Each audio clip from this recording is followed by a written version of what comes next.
Hey, welcome back to another episode of Modern Cyber with your host, me, Jeremy, as usual. Not always, but usual. And I'm delighted to be joined by somebody who brings a different perspective to the podcast today.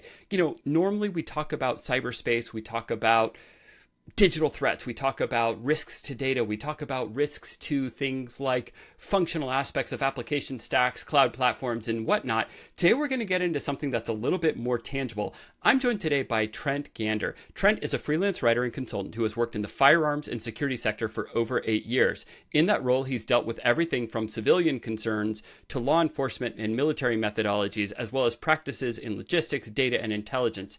Trent prides himself on making complex problems easy to understand. Trent has also participated in multiple projects related to modern warfighting since 2022. This is a really interesting space, Trent. Thank you so much for taking the time to join us today. I'm happy to be here, and I hope I have a great conversation with you all. Well, just by judging on the things that we've got lined up to talk about today, I think it's going to be a fascinating conversation. So let's kick things off with an area that I think is probably not that well understood. I know you've spent a lot of time with law enforcement and the armed forces, and you've studied the connection between kind of the cyberspace and the physical security space. So as we sit here today in 2024, how do you see that connection between cyber and physical? They are inextricably linked. There is no way you can separate physical security and cybersecurity. You can have the best firewalls in the world, the best observations, and if someone can break through a window and just grab all your stuff, it's worthless. So you have to have the physical area around you secured, in addition to your online presence as well. This is something that a lot of people don't really understand. It grew out of the 90s when you don't get in cars with strangers, don't give out your phone number, don't give out your address to people you don't know, but yet online, we do that for everything. Mm-hmm. So as we start to focus on the internet side of things and the electronic side of things, there is this forgetting of the previous world's guides. So we see this in the military space where methodologies that worked 20, 30 years ago are still valid, but they're being pushed out and overlooked by the newest, latest, and greatest development. And it's been that way since war has been happening. But when we fail to learn from our previous experiences, we open ourselves up to have those experiences happen again, but with even greater damage because we don't know how to handle them. Okay. But I feel like along those lines, most people have learned that they are connected, right? And most people have learned that they, not only need to logically secure, let's say, their application stacks, their cloud environments, their data centers, their offices, etc., but they also know that they need to they need to protect the physical aspect of it, right? You've got access controls, you've got biometrics, you've got key cards, you've got any number of things. Do you feel like there's a set of lessons that we as society are either unlearning or that we're starting to forget about? There is the aspect that if there is a lock, there's always time to open the lock. The purpose of these passcodes, these key cards, these keys themselves is to buy time. All security is delaying the action of a determined actor. Yeah. A perfect example of this is firearm safes. There's firearms cabinets, and then there's firearm safes. The safes is what we generally think of when we think of like gun vaults and things. They're big, they're heavy, they're bolted down. But a firearms cabinet is just like, I don't want my kids to touch my guns, and I don't want an accident to happen. But someone who's determined with a lot of physical aggression can literally rip a firearms cabinet off the ground because of how thin the metal is. And despite the fact that I have a lock, I have all these things, if someone just cavemans their way into my stuff, it doesn't matter. It's not as secure as I think it is. And another example to think of was there was something I saw in a cybersecurity group that I'm in that they had put an entire server farm that they were no longer using just in the alleyway. Oh my goodness. They put it out with the trash. Data in all of it. The guy goes, hey, I could have walked away with an entire server farm, all the data on there, because I'm almost pretty sure they didn't wipe anything if they're just throwing it out in the trash. And that would, you think that'd be a logical conclusion, like, I'm putting this out outside my little security cordon, outside of all this other stuff. Somebody can just walk up and take it. I myself had an actual interaction with something like this. I was taking my recycling one day, and in the recycling, I saw that somebody had put all their business papers for like the local cattle industry. Just probably multiple years of information just sitting there, not shredded, perfectly legible, but it was just there in the recycling. And my family has been very security conscious for a very long time. We tend to shred and or burn any important documents that we have that are no longer going to be Yeah. needed, whether they're financial, medical, things like that. And that is not something that you tend to see a lot of because we're in Mm. an area where everything is recorded, digitally, even in papers. People are encouraged to kind of hoard that information. And as you hoard more information, the more likely it is for somebody to be like, hey, that's really nice. I'm going to take that and use it against you. Yeah.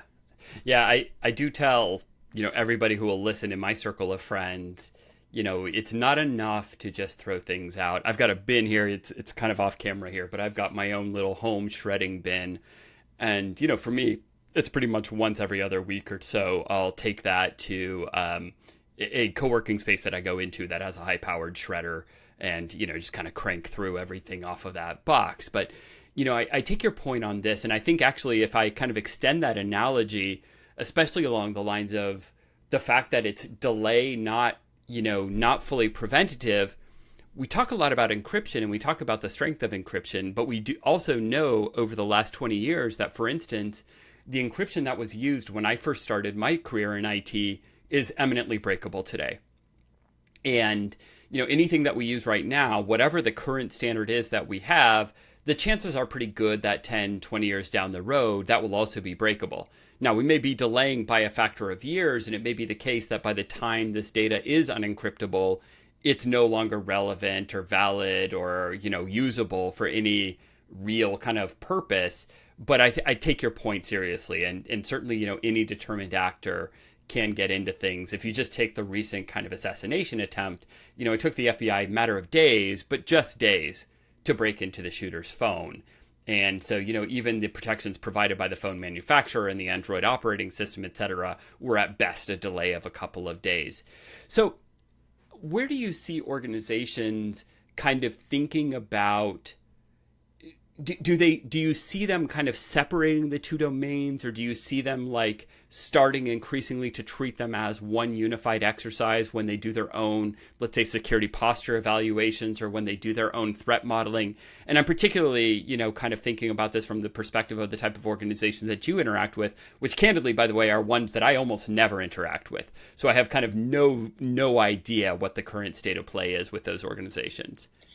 So you're starting to see more separation rather than integration. For Okay. example, a perfect illustration of this is the United States Marine Corps. They have a number of military jobs referred to as MOSs, and they have now a specific one for cybersecurity. It kind of covers everything within the cybersecurity space, but physical security and I'm mixing them with the Air Force, which is security forces. That's an entirely different job. And Okay. there you can learn the other jobs, but they're not treated as the same specialty. So you might go into the Marines and say, I want to be cybersecurity, and then you can pick up 5 or 6 other different jobs that you're certified to do, only within the military, but they're not treated the same because of the hyper focus on a specific task that tends to happen within the military and law enforcement organizations. Your smaller departments within law enforcement will have people cross-trained on a lot of different things because they have to.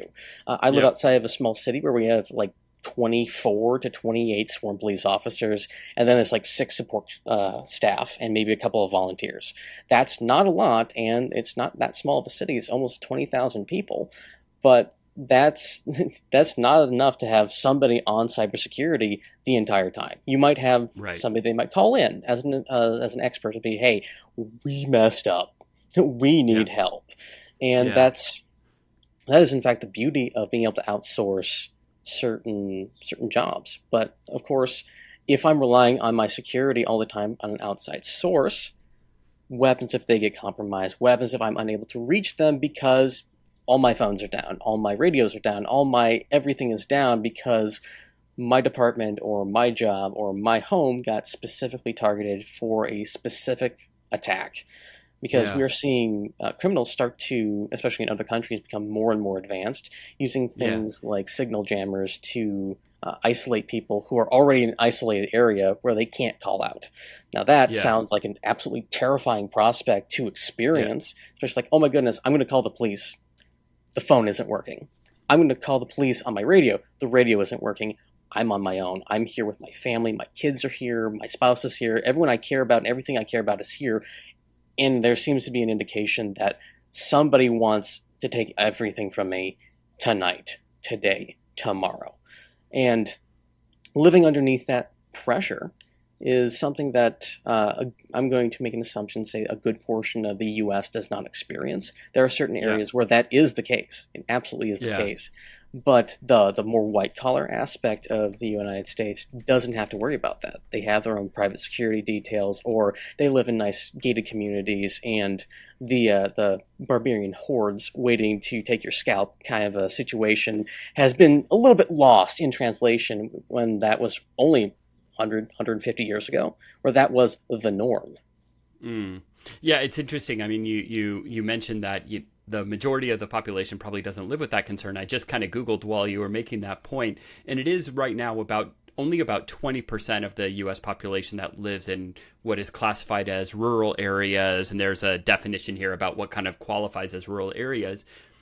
To your point, there's a couple of follow-up questions that I want to ask before circling back to the kind of separation of physical and cybersecurity duties. But along these lines, one of the things we've seen recently is that when it comes to kind of industrial control or utility systems, the organizations that are getting breached the most or starting to have troubles the most are these smaller municipalities. When you hear about such and such wastewater treatment facility ransomware, you're generally not going to see New York City, Washington, D.C., Chicago. You're not going to see these large municipalities that, to your point, have the resources to probably fund 24/7 operations, have the resources to, even if they're not doing it themselves, they can maybe outsource and partner with, higher dollar amount and higher budgets where they can lean on more extensive 24/7 and more complete 24/7 services. So I wonder, along the lines of outsourcing, what are you seeing in the way of trends? Are you seeing that, for instance, on the level of a state, that there's statewide efforts to support smaller municipalities, or are you seeing that municipalities are largely left to their own devices? This is going to be an assumption on my part in regards to what happens at the local level, and it is along the lines of not much is happening. Okay. Because we are dealing with small town governments. Many of these individuals who work here might have a passive interest in cybersecurity, but we have to remember that either government isn't their day job or they're the Yep. only there to fill a position. The aspect that is the most concerning is that a lot of people don't know that that can be an issue for municipalities, that there are malignant actors who are going to come in and hold something for ransom. We hear ransomware on the radio and other means of spreading information all the time, but it's a significantly different issue to experience yourself. Oh, that's never going to happen to me. We're too small. We don't have to worry about that. We have security through Yeah. obscurity. Yeah. But it only takes one person with a little bit more know-how than me to operate a computer to be able to break into a place, figure out how, oh, I just turn it off remotely. And then we're also seeing that large municipalities, such as those in California, are becoming more and more technologically integrated so that they can remotely activate and deactivate utilities. And there has been concern over essentially political retaliation of you voted for the wrong person, or you've been deemed to have extreme views. We're going to shut off your power, water, and your gas remotely. Mm-hmm. Well, those exact same mechanisms that are being used in that way, or could be used in that way, can also be used to hold people ransom. Oh, hey, Yeah. I've now connected to your whatever utility you want to have, and now I can control it without the utility company really noticing it. And that, to me, is more terrifying than my local municipality not being prepared. It's that we'll call it the Internet of Things, is starting to get into our networks of infrastructure, Yep. because there was a story within some of the pen tester groups about how somebody got into a home network because the smart light bulb didn't have security on its hardware. Yeah. Yeah. So it's Yeah. just jumping off a couple of other things, and it's just how much are we going to integrate without security that before people realize that that's a bad idea? I mean, look, you're preaching to the choir on this one, and I'm sure like a lot of our audience will have already been thinking about some of the things I'm about to say, just kind of in support of the points that you just raised here. First, I'll mention that, for those who've been listening to the podcast for a while, you may remember that we've had Mikko Hyppinen on here before. Mikko wrote the book, If It's Smart, It's Vulnerable, which has kind of come to be known as Hyppinen's Law. And it really is the case that, all of these smart/connected devices, first of all, they ship with vulnerabilities. And the truth of the matter is that we're kind of outsourcing the responsibility for keeping them up to date as these vulnerabilities are found and exploited. It's the responsibility of the owner of the smart device to go update them. And of course, I'm probably an outlier. You're probably an outlier. And everybody in our audience is probably an outlier. But go talk to your parents and ask them the last time that they told their TV or their refrigerator or their whatever device to go scan for a BIOS update or updated their home Wi-Fi router for the latest thing. And along those lines, it's pretty well documented that in a lot of botnets, some of the larger components of the botnets are not actually PCs. They are exactly these things like smart doorbells and light bulbs and refrigerators and coffee machines and all of these things that are connected. They have an underlying Linux operating system kernel with some vulnerability that shipped when the device was initially made and has never been patched or updated. So yeah, just bear that in mind. Anybody out there who's kind of listening, it does leave me a little bit concerned about all of these municipalities and this whole approach of security by obscurity.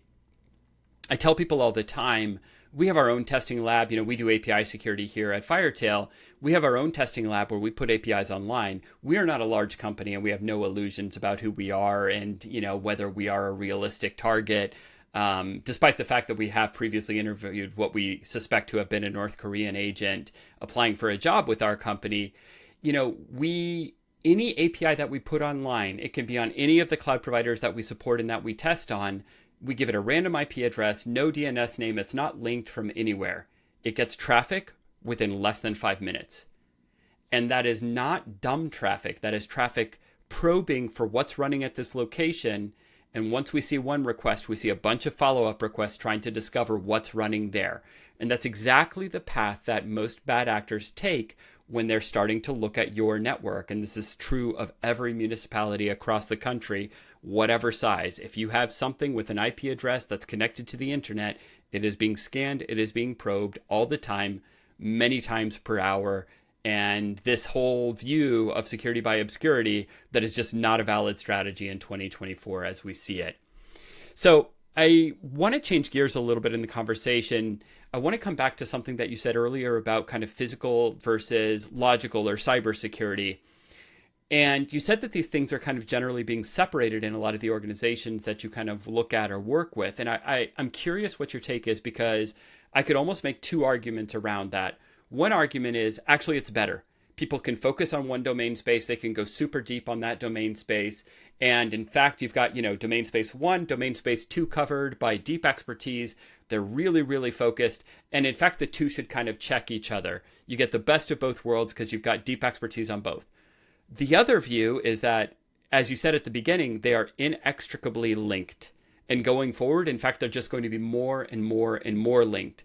And so by separating them, what you may be getting is great physical security, great cybersecurity, but at any device or any touch point where the two come together, that's where your weaknesses are going to lie. Where do you see that dynamic playing out right now? I think a perfect example of this would be the war in Ukraine. So currently we are seeing the use of drones heavily. Drones are quickly becoming the equivalent of mortars for close air support, which is a light portable means to lend aid to soldiers in the field. Okay. The predominant aspect of drones today, especially on the market, because they're outsourcing them themselves, is from China and from other places that may or may not be your friend today and your enemy tomorrow. And knowing how those can create issues is extremely important when you're in essentially a job field where life expectancy is quite low. Most people who are in the civilian sector, they don't really have to worry about a security breach resulting in them and their friends' deaths. The military aspect, to an extent law enforcement as well, that is a very real possibility and is quickly ramping up that, especially if another global conflict kicks off, that, oh hey, your normal life is suddenly disrupted and now you're on the front lines. The perfect example of this, there was an exercise a few years ago in the NATO countries where an operating force was completely eliminated because they did not control their emissions in the form of their soldiers were on dating apps during the mission. Yeah. And they called an opposing force, found this strange cluster that they triangulated of all these essentially foreign nationals in this area looking for dates and stuff like that. They called in a simulated artillery strike in the location, completely wiped out the entire unit. Unit moves, pops back up, so do the dating profiles. So there is this misconception that everything that I do, because of how much is going on, is still covered up. That security through obscurity mindset isn't necessarily stated there, but no one's thinking about, hey, I just want to have some company for dinner or some fling on the side, not realizing that they're sending out information. And going forward, we're going to see one of two paths be practiced, either at the same time or focused entirely by themselves, which is a return to traditional soldiering, which is no GPS, no infrared emissions, no light emissions, nothing going out as we move like ghosts, and a heavy integration into things that require more expert knowledge regarding integration of cybersecurity, drones, electronics, and all the stuff that goes with it. That's where we're starting to see the connection between physical security and cybersecurity, because if I have a guy who specializes in using the drone, that's his whole shtick. He's my signals guy. He's my cyber guy. He covers everything. The next day he's gone. He's died. He's moved on to something else. He's injured and isn't able to do anything. He loses a hand. He loses an eye. Some aspect of his performance ability goes down. I need to have my number two guy step into his place and start dealing with that. We don't get that in the civilian thing because we can just hire somebody else. But even then, when you think about when somebody gets fired or if they're doing malicious stuff and they get picked up by the police, suddenly you have a hole in your cybersecurity stuff because, well, he's used to doing it, or he or she is used to doing it, and they've been doing it all the time. Now we got somebody coming in and they've developed their own system within your own thing, and they're not following the operating procedures, which is what you're going to find in these smaller municipalities, in these smaller businesses who just hire somebody who knows more about computers than them. Now we got to come in, we got to clean up all those aspects that they knew how to do. I can't think of how many times I've walked into even just a writing prompt or something where it's just like, I have no idea what this person was thinking. I'm not used to all this stuff because my system is different from their system. And that's just something that we as humans do. We develop our own idiosyncrasies around the tools that we use. And one of my cousins had even a lawnmower, and it had to have a special couple of things hit in order to get it to actually turn on, despite the fact that it was a completely almost analog lawnmower, but you had to know the specific way to turn it on to actually get it to work. Like, oh, this one has like a faulty kill switch, so we have to, tap this thing over here, and then it starts. If you didn't know that, you'd be just like, man, why you got this lawnmower that doesn't work? But instead of it being a lawnmower, it's like, why do you have this entire security packet that doesn't work? Why do you have this entire security system that doesn't work? Oh, that's because I integrated this one specific thing that I was testing myself. And it's like, oh my goodness, why do you have to make my job 1,000 times harder? Because you had something that you didn't document, that you didn't tell anyone else about, that is now the crux of your entire security plan. And, sitting here, it's really hard for me to think about that backward slide. Like it's just almost impossible for me to kind of imagine it. And, it's been written about in any number of kind of doomsday sci-fi books. If you've, if you're old enough to have read The Mote in God's Eye, you will have seen that, encyclopedias became the most valuable commodity because they taught humans how to recreate a lot of systems that, frankly, like nobody knew how to do anymore. Everything from, I think, rotors for electricity generation to, designing gas lines for ovens and things like that. But I just can't see that playing out. If anything, I think your point at the beginning that they're inextricably linked, the kind of the physical technology and the hardware and the software, really, like they just seem to be coming together more and more and more. And that just seems like a one-way path. I don't know. I find it hard to think about the backslide. So I have a perfect example of this, actually. There are events that I remember from the last 20 years that really aren't covered online, that aren't dealt with. And the more we become relying on electronic media to support all of our information needs, is the higher likelihood of us not actually learning anything. I'll bring up ChatGPT as an example of this. Despite the fact we're trying to avoid AI, the aspect we made it 25 minutes. We made 25 minutes without mentioning AI. We'll call it a win. So because the firearms industry is very maligned online, despite the fact that it's completely legal, it's very heavily regulated. There is just a social aspect that people don't like to touch it. It's like arms dealing, and it literally is arms dealing, but it's not in a malicious way. I decided to try out ChatGPT in my day job for freelance writing. It's like, let's see what ChatGPT can do to see if it does anything that like my specialized knowledge doesn't provide me. And I told it to, I wrote out a couple of things. It's like, hey, tell me about these 3 or 4 things in modern options. It's like, well, it didn't cover anything. It was all very generic. It was all very surface level. And then I went and I said, hey, tell me about these models of firearms. And it says, sorry, that goes against our current programming and our policy. We cannot comment on that. And there are a lot of other industries. We'll take pharmaceuticals, legal things, all that stuff may not get you accurate information or may be denied information if you rely on ChatGPT to write everything for it. Now, it's a great tool to write everything quickly, or at least outline it very quickly, but certain things are just societally unacceptable to deal with certain programs. So we know that high school students and college students, they're taking the easy way out. I credit them for using ChatGPT to make their workload easier. It's great. However, we can see that the information within ChatGPT can be manipulated to a point where you can get it to lie, or you can get it to give false information. So if we're relying on search engines, like I've had to deal with a couple searches in the last few weeks just on Google, where I'm looking for a very particular thing that I know is going to be related to something like the FDA, and everything that comes up is everything but the FDA. I put in new search terms, and it's nowhere near what I need it to be. I have to go to that particular website and paw through the information there myself, essentially bypassing a search engine to gain access. And as we're starting to see the integration of AI into search engines and AI summaries, we can't verify that information as easily as being accurate.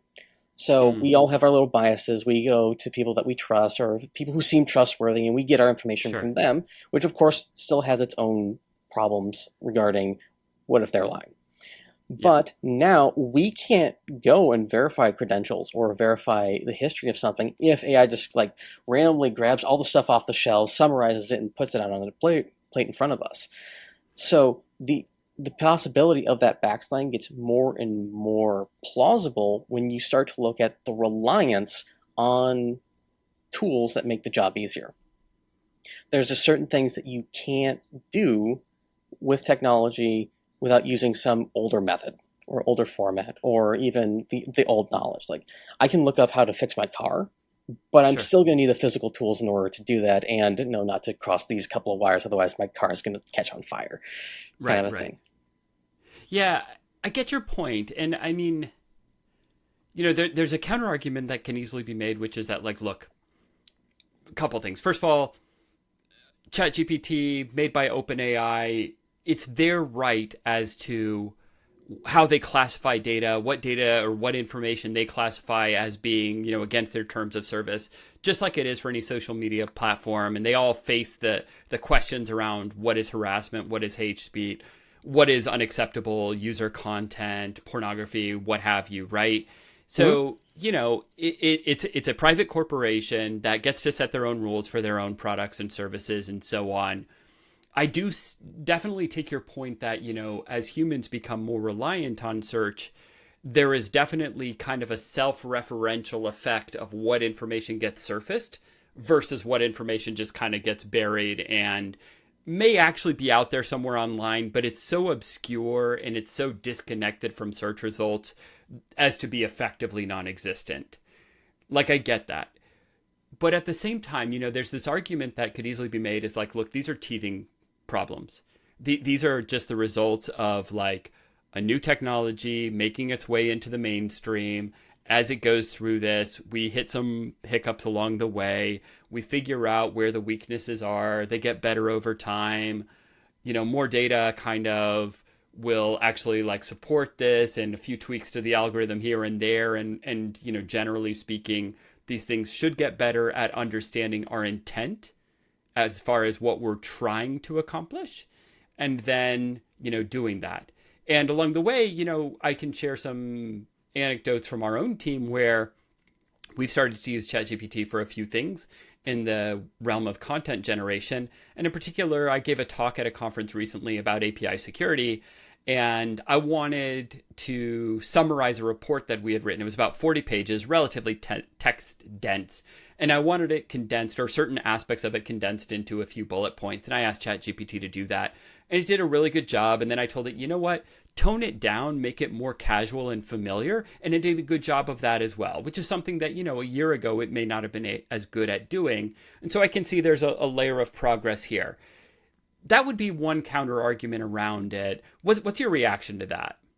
So I don't deny that ChatGPT is an amazing tool for when you actually put information into it.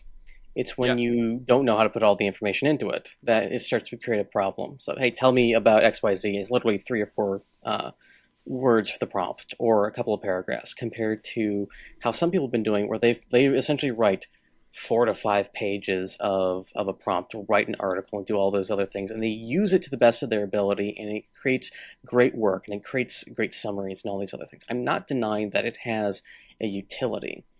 I'm looking at the lowest common denominator of someone who's going to that to have all the answers given to them. You already had the information. You can verify it. You know what you said. You know what all the other things are. The issue is when somebody who doesn't, someone like an older person, someone who is just getting into computers, someone who is just not, or just somebody not with who gets all their news from Facebook, for instance, and then kind of that self-referential echo chamber effect, and least common denominator. To your point, I get what you're saying. Yeah, and on that other aspect is who controls the algorithm. That is a significant concern within the firearms sphere, because Facebook has not been friendly towards the firearms community, despite the fact that there's a bunch of great people and a bunch of everything legal. There's just a almost malicious intent in how much its reach is strangled. And that's across the board for YouTube, Google, and all of its subsidiaries, to the point that a lot of like advertising and customer outreach for firearms companies who just want to reach their customers who've worked with them before have to resort to 1980s technology. They have to go through emails, through newsletters, physical copies of things. And I'm not saying that is across the board what's happening on every level. It's just that there's certain biases that have to pop up and have to be accounted for when we're dealing with the development of algorithms, programs, and other things. And that's just the case with anything. Who's making this product? Why are they making it? Where is it going? What's it doing? These are aspects of all security that we have to take into account.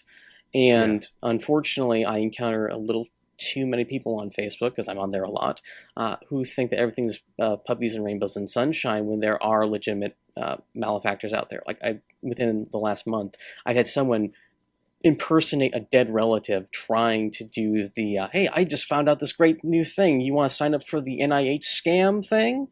It's like, I know this person's dead. Yeah. Everyone else knows this person's dead. The person who's impersonating them doesn't know they're dead, which was I found very amusing. I had a lot of fun with that. But what about the person who doesn't realize that somebody's been hacked? What about Yep. someone who doesn't realize that some people are just mean because they want to be mean, or some people who just look at you as a paycheck? These individuals do exist. Now, they might not exist in large numbers, thankfully, but Yeah. we can't. They're the ones who are doing most of the problems. They're the ones Yeah. who play outside the rules and don't recognize the rules at all instead of realizing that the rules are there for a reason. They will continue to act and they will continue to benefit themselves any way possible. And that's where most of security is focused. It's focused on the individuals who are mean spirited, who are predatory in nature, rather than your sweet, lovable grandma who just wants to get her bills paid. Stuff like that. Yeah. I want to get your take with kind of, I think, the last question that we've got time for. I know we're kind of coming up against time here. On this point about, let's say, who controls the platform, who controls the algorithm, what effects that has on the availability of information, data, or content on those platforms. In the work that you've done with law enforcement and with armed forces, how are those organizations thinking about these platforms? Because they're probably not going away, and I could imagine that law enforcement is probably maybe somewhat happy that there's not more firearms information available on social media, for instance. I don't know how the armed forces might feel about it, but I'd just be curious to hear what some of your observations are, some of the things you're hearing from those types of organizations.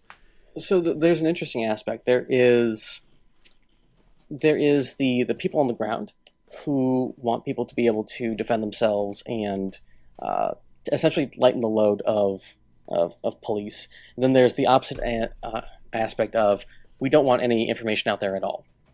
I generally classify this as the American mindset versus the European mindset. European mindset doesn't have to be based out of Europe. It is the government is there to take care of you, and weapons and stuff like that is their concern. And if you're not specifically in that area, it's not your job to deal with it. Well, the American mindset is it's all going to hit the wall at some point. You have to be able to figure things out, and knowledge of firearms is actually a lot better because weapons, if you find a firearm, you mishandle it, you've hurt yourself, you've hurt somebody else by accident, compared to, okay, I know how to handle this safely. There was a big push by the NRA in the 90s with, I think it was Eddie Eagle for gun safety. And the less information that's out there about firearms, the higher likelihood you have of misuse. It's very similar to computers. If I'm going to click on all these random links because I don't know, and most of them are probably phishing scams. The funny thing of it is that people focus on the crime aspect of firearms, but they completely forget that things like explosives are very easy to synthesize at home. And the information is out there. You can buy a good handbook on it for like $10, and it's Yeah, I think completely the free, Anarchist provided. Cookbook is still No, pretty widely no, available as a PDF. No? so the Anarchist Cookbook, the ones that are out today mostly have been doctored a little bit so that people who take those and use them actually harm themselves so that people can track No. them a little bit better. However, the Manual to Improvised Explosives put out by the DoD from 1956 is still readily available, still accurate, and is marked for dissemination in perpetuity. And Gotcha. it gets surprisingly wild and surprisingly easy to do anything with it, more than people actually expect. And the only difference between a couple of household items, we'll call them, and a terror event is literally just intent and knowing how to combine them. And you can do that relatively simply. But it's highly recommended that you do not do that. There's a lot of stuff about transporting explosives that requires a lot of licensing and a lot less requirement for synthesizing and blowing them up on your own property. But if you're listening to this, do not synthesize explosives in your home or in any place you own. It gets sticky really fast and it gets dangerous very quickly. Contact your local law office and don't do it. Yeah. So. Yeah. Yeah. Well, I might disagree, as somebody, by the way, who is a dual American and European citizen, I might disagree with the American versus European classification of the spectrum elements. I've certainly experienced people on both sides Mhm.